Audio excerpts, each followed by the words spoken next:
where you have to do this. All it is literally drawing a line here, dropping a parallel. Oh, look at that. The biggest issue that most investors have here, and listen, I fall into this camp too. I'm going to be honest with you. It's jumping the gun. So as this is coming down, starting to buy too early. I was in this camp, right? I actually started to accumulate Square with members when it was kind of up in this range. The beauty of how I maneuver here, and we're now in the money on this trade at inthemoneystocks.com, was that we bought very little here. We added more here, we added more here, and we added more here. We doubled up when we got down here, so our average was like right in here, and we're now in the money. And so the key is this, is that when I go into a trade, when I go into any trade, I go in expecting to lose. You may say, wow, Gareth, that's the craziest mindset. How does that mindset work?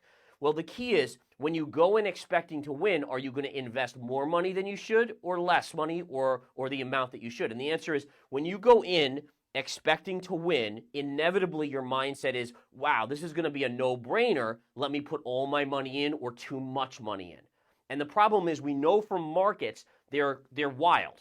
And ultimately, when you overinvest, it creates emotion, which is your enemy. It creates you making the wrong decisions based on that emotion and everything else. And so by inching in, when I go into a trade, I say, man, you know what? Yes, I win about 70, 80% of the time, but you know that's still 2 to 3 out of every 10 that I'm going to lose. What if this one is going to be my loser? Well, I don't want to go in too heavy then, so let me start small. Let me dip my toe in the water.